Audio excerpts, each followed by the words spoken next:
अपनी अहलिया को टिकटॉक पर नाजेबा वीडियोस बनाने से मना किया था, जिसकी वजह से उनकी अहलिया ने इनसे तलाक ले ली।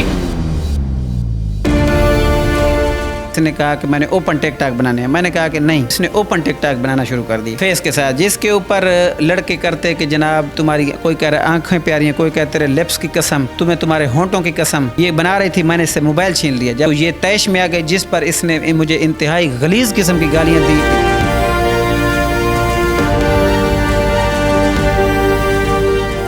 इसके नज़दीक टिकटॉक इतना अहम हो चुका था, अब शोर का पता नहीं है, बच्चे का पता नहीं है, घर में गंदगी पड़ी।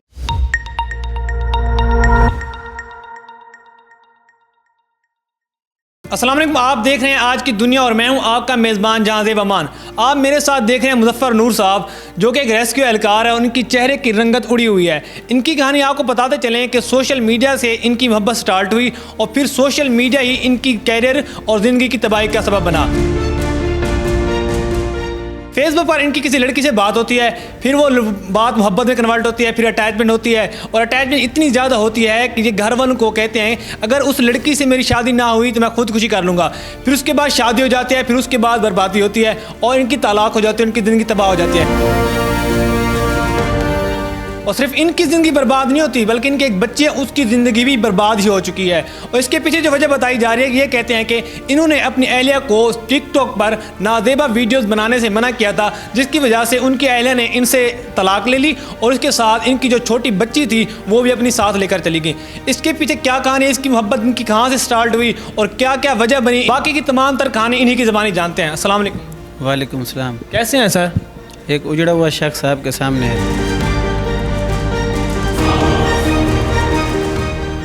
सर जी ये बताएं कि आपकी मोहब्बत कैसे स्टार्ट हुई, उससे बात कैसे हुई, क्या वजह बनी कि आपकी तलाक हो गई, आपकी ज़िंदगी तबाह हो गई, आप दूसरों एक रेस्क्यू एहलकार हैं, दूसरों की ज़िंदगी बचाते थे और आपकी ज़िंदगी तबाह हो गई। इसके पीछे क्या वजह है, सारी कहानी बताएं आप। एक दिन बैठा फेसबुक पे स्क्रॉलिंग कर रहा था, अचानक एक रिश्ते की पोस्ट सामने आती है। लोग रिश्ता कर रहे थे, मतलब अपने बता रहे थे। मैंने भी अपनी पिक्चर डाल दी और उस दौरान एक दिन बाद मुझे जो है ना एक लड़की शानजा आज़म, मास्टर आज़म की बेटी, उसका मुझे जो है ना कॉल आ जाती है। कौन है, क्या है, कहाँ से हैं, मेरे बारे में पूछती है। एक माह तक हम दोनों की बात होती है। उसके बाद वो कहती है कि मैं शादीशुदा हूँ, आप तो कुंवारे हैं, शादी तो करनी होगी, मेरी एक बहन है, उससे शादी करना चाहेंगे। मैंने कहा ना जान ना पहचान, मैं कैसे उसको जानता हूँ, कैसे कर सकता हूँ। उसने कहा मैं आपको तस्वीर सेंड करती हूँ। उन्होंने मुझे तस्वीर सेंड की, मुझे उस लड़की की तस्वीर अच्छी नहीं लगी। उसके बाद उसने कहा, मैंने कहा उसको दिल रखने के लिए मैं ये नहीं कह सकता था कि तुम्हारी तस्वीर अच्छी नहीं है। मैंने दिल रखने के लिए ये कह दिया सिर्फ कि जो है ना जब तक मैं उस लड़की इसको देखूँ ना, बात ना करूँ, तो मैं कैसे ऐसे कर सकता हूँ। उसने कहा मैं अपनी बहन को नंबर दे देती हूँ, आप उससे बात करके देख लें।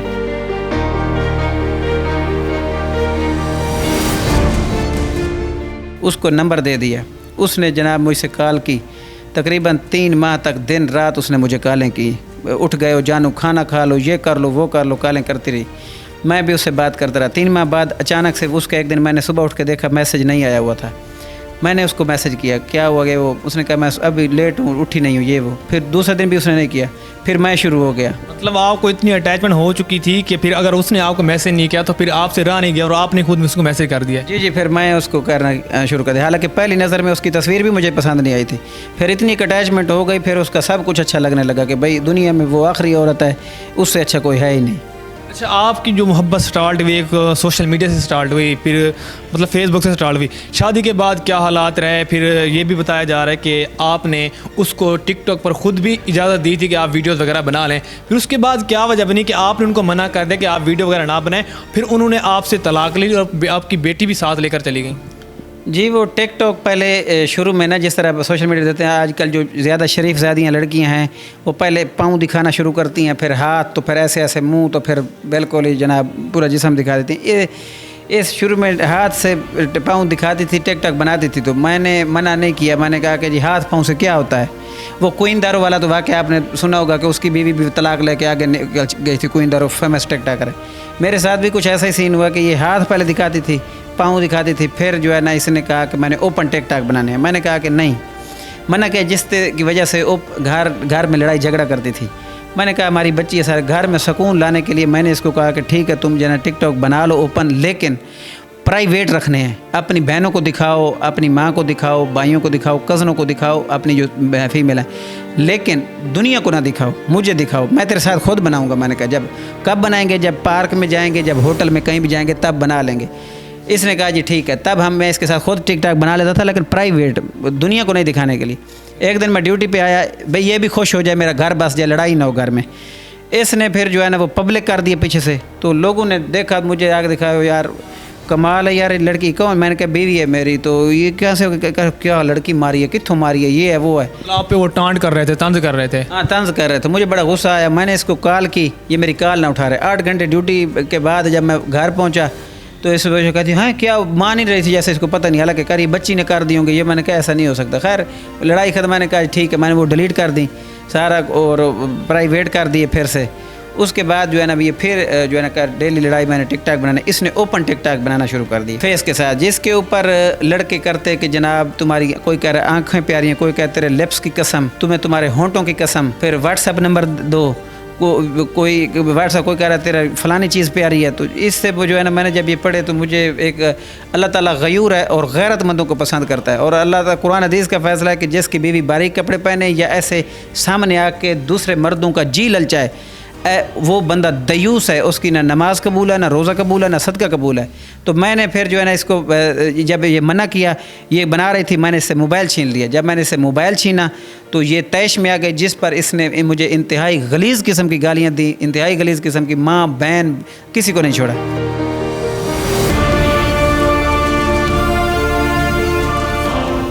उसके बाद मैंने इसको जो है ना वो मोबाइल छीनने पर इसको फिर मैं घर ले आया। जब हमारी शादी होकर आई थी ना, तो हम चौक सरवर शहीद में रह रहे थे।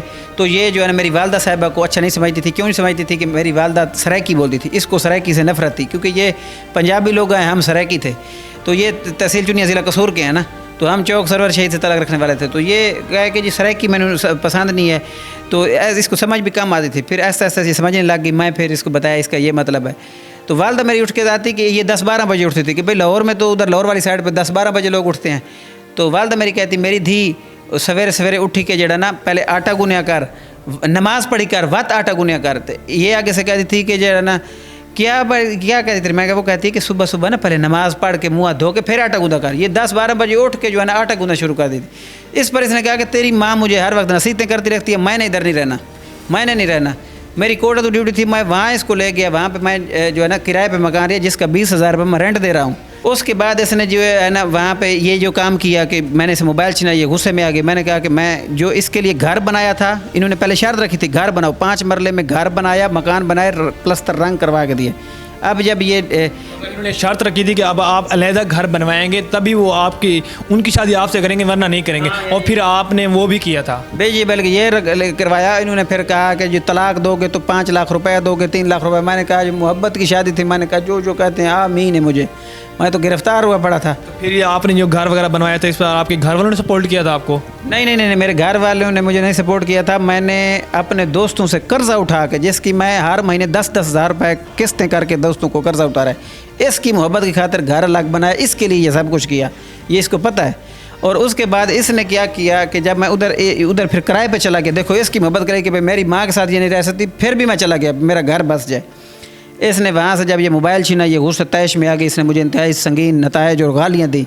उसके बाद मैंने देखा कि ये अब ये इसमें नहीं आ रही। मैं वहाँ से मैंने कहा वापसी मैं किराया भी भर रहा हूँ, मैं अपने उसी मकान में भी दोबारा चलता हूँ। ये मुझे डेली कह रही थी कि सर्दियाँ आ रही हैं, बिस्तरे उठा के आते हैं। मैं इसने कहा चल अब चलते हैं।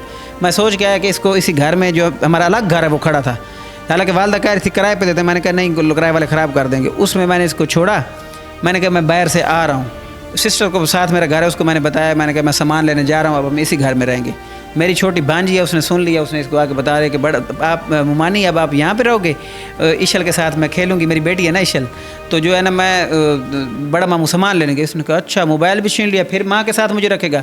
ये वहाँ से निकली। साथ एक हमारे बैठे हैं पड़ोसी, जिनकी बच्चों की लड़ाई हुई थी, उनके साथ थोड़ी अनबन थी। इसको पता था ये थोड़ी मुखालफत चल रही। उन मतलब आप लोगों की अनबन थी, तो फिर आपकी जो बीवी थी वो उधर आती जाती थी पहले भी? नहीं, उनके घर में नहीं आती जाती थी। इसने उस अनबन का फ़ायदा उठाया कि भाई इनके साथ नहीं बनती, ये बंदे मेरी सपोर्ट करेंगे। ये उनके घर में चली गई, भाई मेरी माँ बहन को बुलवा, भाइयों को बुलवा दो। उन्होंने फ़ोन कर दिया, वो उधर से आ गए। मैं सिस्टर ने कहा तेरी बीवी चली गई। मैं वापस आया उस अमीन को कॉल की मैंने, अमीन बलोच को, कि यार मेरी बीवी, उसने कहा उसने बात नहीं सुन रहा था, मैंने 15 की पुलिस लेके गया, उसने फ़ौरन लड़की बीवी मेरी को आगे अपनी बेटी के घर में भेज दिया।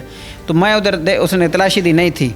तो इस चीज़ को उस अमीन ने जो है ना अना बना लिया कि दुनिया देख रही थी, पुलिस मेरे घर में आई है, तो लिहाजा मैं इसको नहीं छोड़ूंगा। वो इसके मतलब आपकी पहले भी उनसे नहीं बनती थी, फिर जब आप उनके घर पुलिस लेकर गए फिर वो आप मतलब आप पर ज़्यादा गुस्सा हो गए और उसी वजह से उन्होंने आपकी बीवी को मतलब वो छुपा लिया। और उसके बाद ये भी आपने बताया कि बता रहे हैं कि फिर वो बंदा वही जिसने आपकी बीवी को छुपाया था वही थाने में जाकर गवाह बनाया कि मतलब कि आप अपनी बीवी पर जुल्म करते थे और उसने आके वहाँ से बाजियाब कराया है। जी जी बिल्कुल ऐसे ही है। मैं जब ले गया ना तो वो कह रहा था कि जी मैं इधर पहले कल में पढ़ रहा कि इधर है नहीं।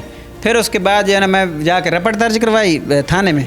तो एक दिन के बाद ये उधर वाइफ मेरी चली जाती है, SHO के पास पेश हो जाती है। इसकी माँ भाई भी पीछे से आ जाते हैं, ऊपर नीली स्याही लगा के रगड़े दे के कि जो है ना इस बंदे ने तशद्दुद किया है, तो लिहाजा जो है ना इसके ऊपर FIR दी जाए। SHO साहब ने पूछा कि भाई तेरा शौहर तो तुम्हें ढूंढ रहा था, तुम कहाँ थी उस वक्त? एक दिन भाई मेरे पास इधर थी नहीं। तो कह रही है कि मैं 7 हमसायों के घर थी। उसने कहा तुम बग़ैर निकाह के गैर महरम के घर रात गुजारी है। तो कह रही है कि ये मेरे साथ तशद्दुद कर रहा था इसलिए मैं भागी। उसने कहा तो जब पुलिस गई है तब तुम कह रही मैं देख रही। तो उसने कहा फिर तुम सामने आ जाती, जब पुलिस गई है तो तुम सामने आती तो तुम्हें ले आते। तो कह रही है कि नहीं जी वो क्या कहते हैं मैं डरी हुई थी, मैं नहीं आना चाहती थी और आज तुम आ गई हो मतलब एक दिन के बाद। तो इन्होंने फिर कोई इनके पंजाब असम्बली में पता नहीं कहाँ कोई तलक वाले होंगे, इन्होंने कॉलें करवाई, प्रेशर दिलवाया पुलिस के ऊपर भी, इधर भी खैर उन्होंने मेरे ऊपर पर्चा दे दिया। इन्होंने झूठी FIR मेरे ऊपर करवाई।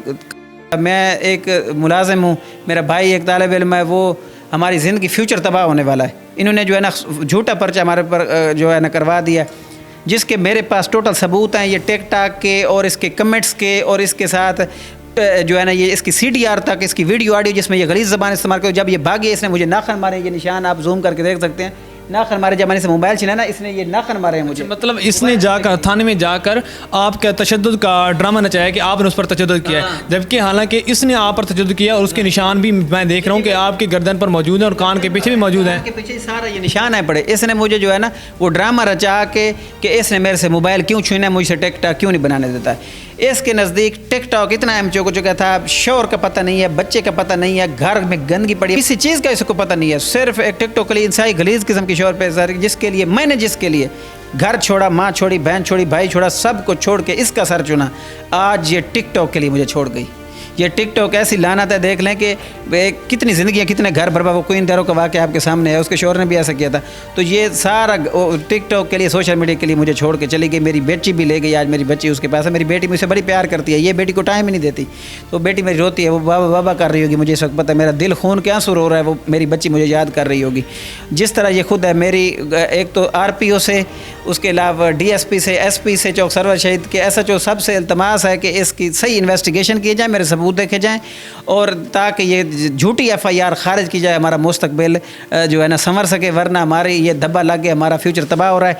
और इसके अलावा ये अब तलाक कह के गई है, नहीं रहना चाहती। तो मेरी तलाक हो गई है वैसे आपकी? ये कह के गई है मैं तलाक ले लिया है, मैं तलाक कह के गई है, मैं तेरे साथ नहीं रहना चाहती। इसकी माँ सारे वो कह के गए हैं। ये जो है ना अगर ये नहीं रहना चाहती तो मेरी जो है ना बच्ची जो है ना वो मुझे दी जाए, ताकि नहीं तो ये भी मेरी बच्ची को। अच्छा अब ना वो आपसे तलाक लेकर चली गई, तो अब आपकी क्या डिमांड है, आप क्या चाहते हैं? मैं ये चाहता हूँ कि मेरी जो बच्ची है पड़ी, वो मासूम है, ये भी टिकटॉक कर, इसकी जो बड़ी बहन है पड़ी वो भी जो है ना दूसरी 2 बहनें वो भी टिकटॉक बनाती हैं। इसकी बड़ी बहन ये खुद मान चुकी है, इसकी मेरे पास वीडियो, इसकी बड़ी बहन वैगरा की गोलियाँ बेचती है जो टाइमिंग वाली होती हैं।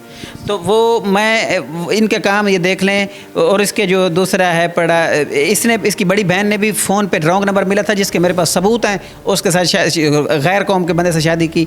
इसकी दूसरी बहन ने भी ऐसे ही गलत सरोई से शादी की, वो भी मोबाइल पे रब्ता था। इसने मेरे साथ फेसबुक पे रब्ता करके शादी की। तो इस जो है ना अब इनके ये सारे एक सबूत है मेरे पास।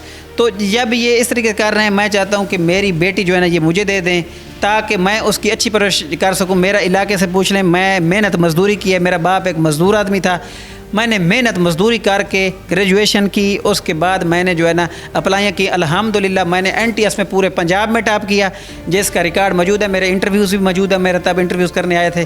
तो वो जो है ना मुझे 4 जॉब की ऑफ़र हुई, वापडा से, रेस्क्यू से, इसके बाद ISI से, उसके बाद मिनिस्ट्री ऑफ डिफेंस था, मतलब 4-5 पंजाब फूड अथॉरिटी से। तो मैंने घर में कुरानदाजी की, मैंने रेस्क्यू 1122 का इंतखाब किया था। तो मतलब मैं मेहनती आदमी हूँ, मैं अपनी बच्ची को मेहनत करा के डॉक्टर या इंजीनियर बनाऊंगा। अगर ये वहाँ पर रही, उस बच्ची की ज़िंदगी बर्बाद हो जाएगी। वो एक टेक टाकर बनाएंगी या अपनी तरह, या उसको भी भगा के, जैसे इन्होंने शादी किया उसको भी बंदा फंसवा के शादी करवा देंगे। लिहाजा मेरी तमाम जितने इदारे हैं और मतलब जज साहब ये सारे, ये मुझे मेरी बेटी मुझे दी जाए और ये नहीं रहना चाहती और इस झूठी FIR को भी खारिज किया जाए। ये बताएं कि हम जो आजकल जो हमारी नौजवान नस्ल है, बहुत से नौजवान ऐसे हैं जो मोहब्बत करते हैं, ठीक है मोहब्बत करनी चाहिए, तो ज़िद करते हैं, शादी करते हैं, उनको क्या पैगाम देना चाहें लास्ट में आप? जितने भी नौजवान देखने वाले हैं, मैं उनको यही कहना चाहूँगा, भाई मेरी ज़िंदगी बर्बाद हो चुकी है, आपके सामने है। मैं कसम खुदा की आज खून के आंसू रो रहा हूँ। मेरी हालत है ना, आप नहीं समझ सकते। मेरे इस वक्त कलेजा मुँह को आ रहा है कि मेरी बच्ची देखें, वो भी, उसकी भी ज़िंदगी बर्बाद हो रही है। तो लिहाजा जब भी आप, ये टिकटॉक की मोहब्बत कोई मोहब्बत नहीं है मेरे भाई, ये फेसबुक की मोहब्बत कोई मोहब्बत नहीं है मेरे भाई, ये यूट्यूब की कोई, ये सारी मोहब्बतें बेकार हैं।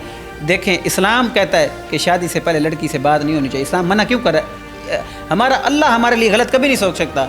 नबी का दीन, अल्लाह का दीन कभी हमारे लिए गलत नहीं सोच सकता। हम क्या करते हैं, वो बात ना करें। देखिए, मैंने उसके साथ शादी से पहले 3 माह बात की। मैं अपनी गलती मान रहा हूँ, ब्लंडर किया मैंने। तो जब शादी से पहले आप बात करके ये करेंगे काम, अल्लाह के दीन को साइड पर रख के आएंगे, फिर उसकी कीमत तो चुकानी पड़ेगी। मैं आज चुका रहा हूँ ना, तो खुदारा इस मोहब्बत से बाहर आएँ, अल्लाह से जी लगाएं। और उसके बाद ये जो अपने वालिदैन की, जैसे वालिदैन कहते हैं, या उनकी अगर मोहब्बत भी है तो देखें, रिश्तेदारों में शादी करें। सबसे पहले फर्स्ट अपॉर्चुनिटी रिश्तेदारों में शादी करें। उसके ये होगा कि अगर लड़ाई भी हो जाती है, तेरा मामा ताया हुआ, ओदा भी ताया मामा, उन्होंने भी समझाएगा, सुलह हो जाएगी। बड़ी लड़ाई पे गुण मेरी लड़ाई हो गई, कौन सुलह करा? ओ गैर कौम, 1000 किलोमीटर वो उधर बैठे हैं, मैं इधर बैठा हूँ, ना उनके जानने वाले, वो उनके, मैं मामू से रब्ता किया है। वो कह रहे हैं जब से इसने बेटियाँ सारियाँ अपनी मर्ज़ी से शादियाँ की हैं, हमारा इसके साथ कोई तलक नहीं है, ये हमारी बहन ठीक, वो खुद कह रहे हैं, वो इसमें नहीं आ रहे। तो मेरे जो है ना, इसलिए ताकि उससे इस तरीके से रिश्तेदारों में शादी करें। अगर रिश्तेदारों में नहीं करते तो फिर सिटी में देखें, उसका शजरा मुबशरा जाने, लोगों से पूछें ये कैसे लोग हैं, वो आपके बारे में पूछें। क्योंकि ये 2 लड़की लड़के की शादी नहीं, 2 ख़ानदानों की शादी। आप आगे नस्ल ने परवान चढ़ना है, आपसे बच्चे होंगे। लिहाजा ये काम ना करें जो मैंने किया है।